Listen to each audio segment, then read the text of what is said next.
everybody. So today we're talking with Darren Langille. He's one of the co-founders of Redline Real Estate, which is an independent brokerage since 2009, as high as 100 agents in the brokerage. And last year, him and his team made the transfer over to a real broker. So today we're going to kind of pick his brain about what influenced that decision to transfer his independent brokerage over to real broker, what that process was like of transferring and joining the company, and what his first year at the company has been like. Darren, how are you, man?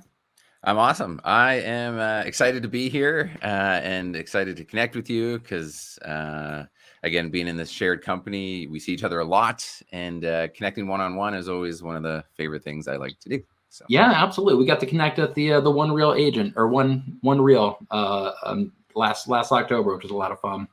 That's right. Yeah, you were taller than I thought, and that's what most people say about me. So yeah, I get that a lot. I think I have like a wide angle lens or something. So a lot of people say I look a lot shorter in the camera than I do in real life. But do you mind telling me a little bit about like Redline Real Estate? Like, where were you guys before you joined Real Broker? What did your company look like? Yeah, I mean, we thought we had the thing that we were going to be a part of forever, right? That was like I built this thing from the ground up. Thinking that our goal was to kind of fit in a bit of a blue ocean, right? You know, you have the traditional franchises, you've got the discounts, you got the small boutiques that kind of never get past a couple dozen agents, you know, generally leader led. But there was like a middle ground to say, okay, can there be a larger brokerage, make impact, make a great consumer brand to the marketplace?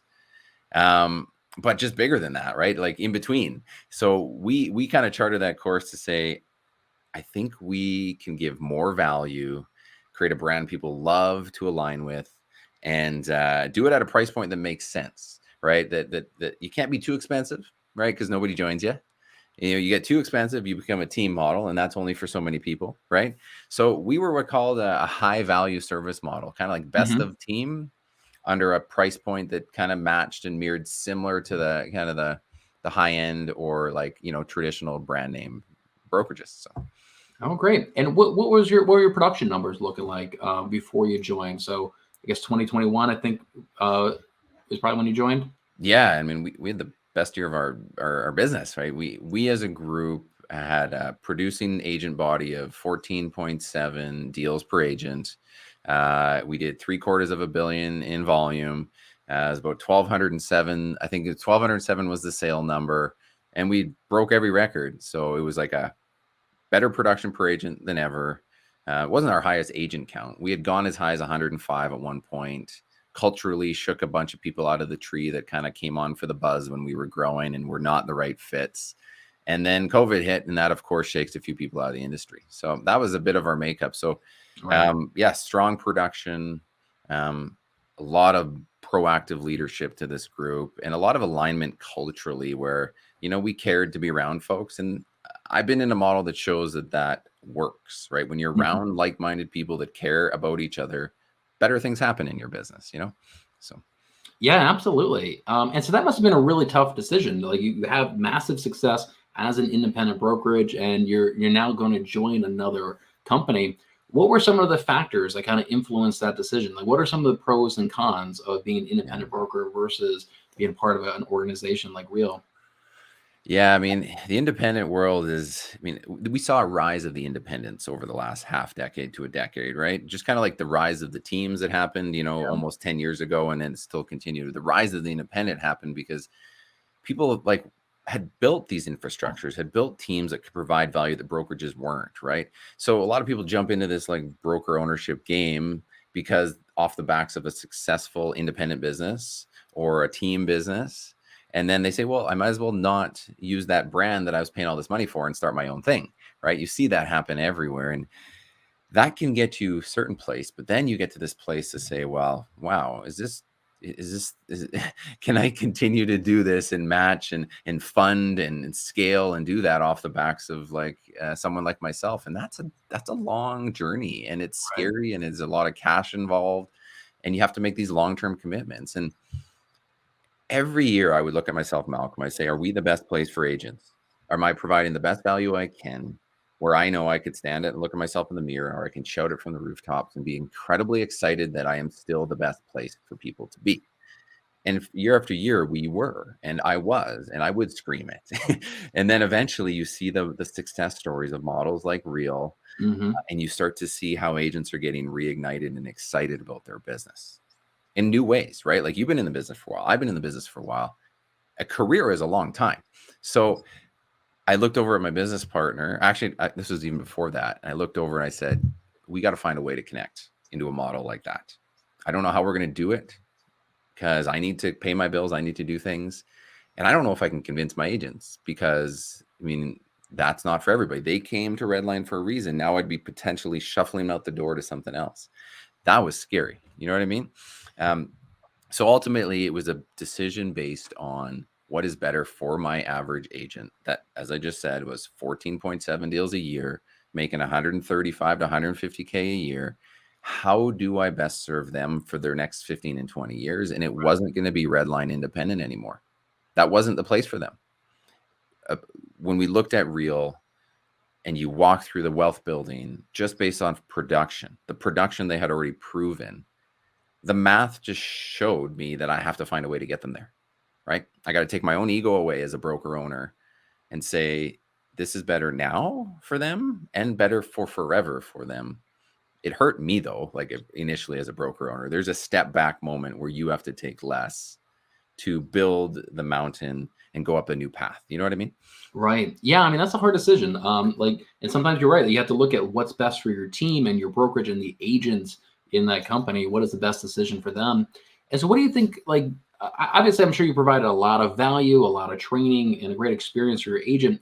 What are some of the benefits that maybe they're getting with a national company like Real that they may just not get with an independent brokerage? Yeah, I mean, we were limited by our own ability to fund it, right? And an ability to do things. And the idea of scale and growth and new markets was part of the plan. Hmm. But to fund that or to cash flow that would have taken me the rest of my career, right? So the ability for us to reach and connect with more people was instantaneous at Real. They could now partner with people everywhere, and the Redline consumer facing brand could reach more people instantly. That was huge for them because a lot of them were doing it. And they were now partners in that growth. Right. So when that happened, it wasn't just cool, we're over there too now. It's wow, we're partners and there's a financial connection to that. That brought my team closer, way closer because of that. And that is neat. That was like the evolution that I'd never expected to partner with everybody that I'd ever brought to. And as Yeah. you know, like it's such a different feeling. The tech that we have, the softwares we have, I mean, the stuff we're building in the background, tech can be a buzzword, right? As you know, everybody says tech and cloud, and supposedly that's supposed to be They're cool. all tech companies now, all Yeah. of them. But like there's got to be some meat behind it. It's got to be tangible benefits to the realtor. And I don't know, you and I experience it, the tangible benefits to the workflow because of the app that we have and the way that workflow goes. It almost feels too good to be true. It almost feels like nothing's there. But because the tech is so good, it's not intrusive. It feels like a part of us. It feels like an extension. And every other brokerage on the planet piecemeals this shit together. They do, right? And they're not funding it and they're not building it from the grassroots. And fundamentally, there's disconnect after disconnect and workflow, you know, spots that just they don't feel great as a realtor, especially when you want to get busier. And production is the most important thing we have as agents, right? Is produce more and feed our families, right? Yeah, absolutely. Yeah, you mentioned that there's a national network or international network now we're in Canada and the US that your agents get to tap into. And I feel like that's one of the biggest value adds of this company is just tapping into this national network. We all own stock in this company, so we all do a lot of free training for everybody else. I got my own free training just to try to help out the company within the company. And that's one of the coolest parts is tapping into this 8,000 agent network that's constantly growing. Let me ask you, what was that process like of transitioning? It's such a large organization over to Real. I'm sure you had a lot of new technology, new processes, and everything. What was that like? Kind of getting your team up to speed as a team now at Real. Yeah, I mean, when we transitioned, we were one of the larger bodies to have done it yet, right? It was Yeah. early. We were only around 3,000 agents at Real. Canada had just launched, so Canada, in our case, had a lot of kinks that had yet to even be found about. So the actual launch into our market wasn't smooth. So our onboard took a lot longer than it's taking today. right? To bring on a group like us into it today with the onboarding team and the way things have systemized is smooth. It's really nice. For us, it was actually pretty good. But the reality is it did take longer. It took a little bit for us to I call it stabilize the transition, right? Like Hmm. our agents had to come in, learn a bit of tech. We had 2 bits of tech back then, remember? And we hadn't dropped SkySlope off yet. Yeah. So learn 2 things, make it work. And we were coming from a well-oiled machine. So any expectation was it's got to be just like that, right? Yeah. Most people are coming from a well-oiled machine, right? Um, but now today, as you know, and you've seen the large bodies of agents come, they've got it figured out. I mean, they put agent first. They know it's about getting our licenses, about getting the tech up and running that matters, and then get you back out and doing what you love, right? And now you're a partner. So, Yeah, I love it. It is a much smoother process. I joined March of 2021, and yeah, the onboarding was a little rocky. But like today, I get agents that are onboarding, and within a day or two, they're up and running, writing contracts, and it's a much smoother process now. Now, you mentioned the tech. Technology is obviously really important to a real estate agent.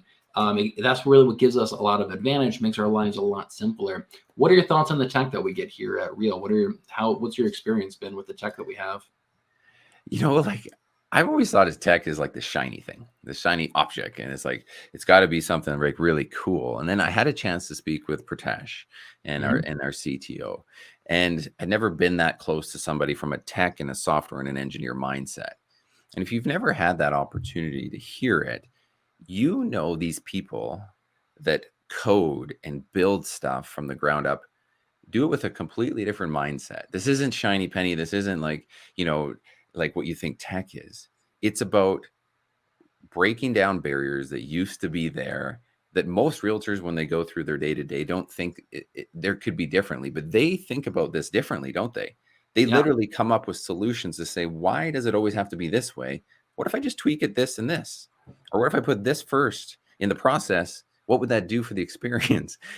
And when I started to feel that they were like literally removing barriers and I could process a deal on the chairlift on my ski, if I'm out skiing or I have to upload a deposit check and I can go straight to all these little things about the tech, just started to say, wow, this is truly mobile agent success story that hasn't been existed yet. And I love it. And they're just building on this. They've now got the baseline to just expedite the changes for us.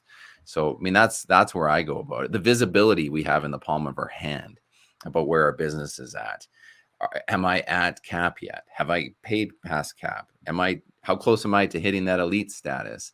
Who on my team has got a deal in the system? Like literally from the palm of your hand, and the reporting that comes from that used to be this subscription, that thing, this manual entry, but now it's all smooth in one. I mean, that's what I love. That's what I love about it, yeah. and that's what I've been hearing from my agents too. Yeah. I mean, any coach, which you are, will tell you that like you need to know your numbers. That's step one is know your numbers. And I love that all of our numbers are so easy to find right on the app. It clearly displays everything.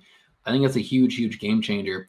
I came from a big franchise brokerage before this. And just for me to find like how close I am to capping, I would have to email my team leader. She'd have to look it up in some spreadsheet. And I have to wait for it back to me for me to see how many transactions I closed. I have to log into some cumbersome system, go to some spreadsheet, search my name just to see some of this information. So yeah, I love that they give you all the information about your business in a very clean and easy format on that app. Like that app is just like a no-brainer, and it's crazy that every company doesn't have an app like that. And I had an experience coaching a local agent, high producing agent, and we had to know the numbers at the beginning of a coaching relationship. And as we're checking in, of course, you need to that. The dog and pony show they had to go through to get that from, at the time, the second largest traditional brokerage producing in the country could only provide literally printouts that they had to manipulate or enter manually just to figure out where they were at. It just blew my mind, and I was like, oh my goodness, right? I mean, we have other layers to the company that we have visibility to, i.e., who's in our group, right? Who am I supporting? Where things like revenue share and stuff, like you can see all of that, and who it is, where it came from, what deal. if you need to add somebody, you and I do a deal. It's like you do it from the palm of your hand. It's that easy, right? Even like the comment sections that we have to just talk to the people that matter to pay us. Right. Like that experience alone is worth a weight in gold, right? I can just send a Giphy to my conveyancer and I can sell thank you in a fun way when you get paid versus a never ending series of emails that probably get lost in yours and my spam folder. So. Yeah, I love that whole. I love the checklist of kind of where you're at in the transaction, what documents are needed. And during the One Rail conference, Pitesh said something that really kind of stood out to me. He said that like you shouldn't need a tutorial on how to use his software. If you need a tutorial or a step-by-step guide, he did something wrong. That it should be so easy and intuitive to use that you just look at it and you know exactly what to do right away. And that's been my experience with it. I just look at it, I know exactly how to use the software right away because it's just so much thought put into it. And it's just so well designed. Yeah, so I think the tech that we get here is definitely, yeah, one of the best benefits of the company. So another thing that's really important to a lot of agents is going to be like training. What kind of training the company gives to them, and for somebody like you who has a huge team, obviously that really gives you a lot of leverage because they have access to a database of training, and there's other people that can train them in addition to you. What do you think about the training that we have here at Real? What's been your experience with it so far? Yeah, I mean, the biggest thing with training that I've always felt was lacking out there in the industry is that the relevancy of it, right? So you're in a big box traditional model. It's almost like been drafted once, video library created, and it's up there for you to kick into, or it's just some set curriculum you got to follow. But that was a point in time bit of training that is probably not relevant to today, right? Right. In my world, at Redline, it was always, I felt as a leadership, I wanted to be on the front end of things. I wanted to train proactively based on the times, right? So I didn't create libraries like that on purpose. I built stuff that was, you had to add to and change. And it was led by people like me who were in the game and could understand it and then could coach it, right? Now at Real, same deal. The people that are allowed to coach and to provide the stuff are producing agents who have an incredible skill set that are willing to share to everybody. So, I mean, that's as good as it gets, right? Other than them being in your living room with you in your own local market, which would add another level of, greatness. It's real people, real time stuff that matters today, right? And it's everything. It's anything. If you're a traditional style realtor or you're a new age agent like you now, Malcolm, and driving a bunch of leads through YouTube. So, right. Yeah. One of my favorite things about the training is that, so the company I was with before, it felt like all the training came from the top down. It came from leadership, and it really all came from a book that was literally written almost 20 years ago. And at Real, like the training is from the top producing agents around the country. So it's kind of like the training comes from the ground up. The agents are on these frontiers of figuring out what's working in today's market. They're the ones that are really providing all the training, which is, I think, a fantastic model. And so one last thing that's really important to a lot of agents, I think, is like the culture of the company, kind of the community. How would you describe the culture of Real? Like, what's your experience with that? I mean, when you speak culture, you're speaking like right to my heart, right? Yeah. And one of the biggest concerns of transitioning from Redline to what we had built, which was like collaboration, knowledge transfer, sharing of knowledge, giving back to each other, patting ourselves on the back, like let's align the company together and we all do better, right? That's where I came from. So protecting that was nerve-wracking. When we made the choice to go to Real, versus our competitor, the competitor in that model, it was clear that culture mattered one way and culture didn't matter another way. Right. And so that was a big part of the decision. But when I've been here now for 14, 15 months, it is amazing to see that it is a kind of an extension of what we used to have. And now we just, like you said, have this international reach. We're connecting to people that we never would have otherwise in faraway markets where there is a care factor to learn, to lean on each other, to support. And if you've never been in something like that, you don't know how powerful it is. Right. If you've ever been in one and stepped away from it, you feel naked out there swimming in the ocean, right? And that's what Real has, and the right fit people are still coming this way, and we're building on it day by day, as you can see. I'm also seeing it unify in our own local markets, So, you could have been a redliner and the redliners really did the redline thing, but there was a lot of non-redliners that trusted me, but they weren't in my world. But now we've got all these other teams and all these other people that we're all now powered by Real. And locally, we're now connecting in ways that none of us ever would have. We were like competitors, and now we're like, how do we work together? Right. And I'm feeling that like intrinsically down to the roots, as well as like yours and my connections and doing stuff like this cross, state and country lines. Mm-hmm. Yeah, I think like I love the culture of this company. I think Tamir kind of sets the tone for the culture. And I love work hard, be kind, that core value. I think that perfectly describes Tamir and perfectly describes, the culture here at the company. Last thing I want to ask you is kind of so you were saying that, for a while there, a lot of independent brokerages were kind of emerging. We obviously have a lot of franchise brokerages. And then Real is the second largest cloud-based brokerage, and we're growing incredibly fast. What's your take on the macro industry? Like, where do you see brokerages going in the next 10 years or so? Do you see more independent brokerages emerging, more cloud-based brokerages? Kind of what's your take on that? Yeah, I mean, that's a big question, but I know from my own experience, it virtually makes no sense to start an independent brokerage anymore. It almost doesn't. I would have never done it if this model existed. And I probably would have built a bigger business through Real than I ever could have done as an independent, right? So without the responsibilities of ownership, like, I built Redline off the backs of my personal production and beliefs, but then I was shackled by the burdens of ownership and my business partner who had to be a broker and had to play that game. You mean for all those people that have built great businesses and the traditional models aren't making sense anymore because they're not giving much back to you, they only had one choice: go independent, right? Do that, right? Or just suck it up and suck it up, buttercup, whatever it is, right? But now if people are fully taking blinders off and maybe ego off a little bit too, this is the path forward to all of the dreams that they ever had and more, right? It's not localized anymore. And that should be really exciting for a lot of people if they're hearing this as a indie broker, as a small team-based brokerage. The franchise models, they have to, go through their franchise agreements. They have to run those courses. That's just the way it is.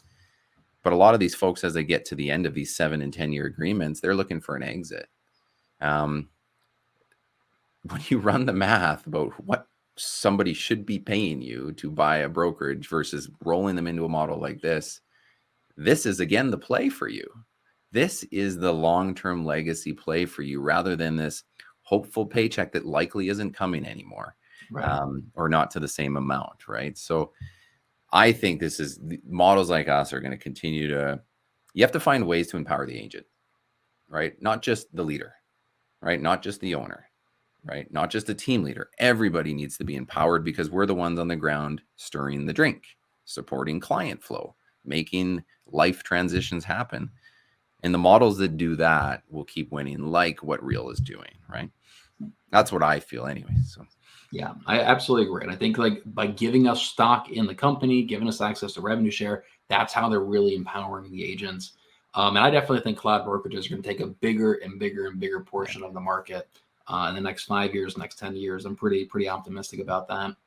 And so, Darren, if anybody wanted to reach out to you or reach out to Redline Real Estate, what's the best way that they can get a hold of you? I mean, I probably spend most of my time on like the Instagram, the social platform. So that's where, you would see you'd see versions of my little micro coaching to the world and my gives, and you would see my personality, and you'd see me connect to the Redline Real Estate world because it is my marketing group here locally. So, I mean, that's the best place to find me. I'd love to connect with you. And if you got questions around any of this stuff or just in general, because like Malcolm said, I spend a lot of my time coaching and supporting agents. So I'm trying to get back in that way. So perfect. All right, Dan, I really appreciate your time today, man. It was a really good conversation. Yes, sir. Thank you for having me.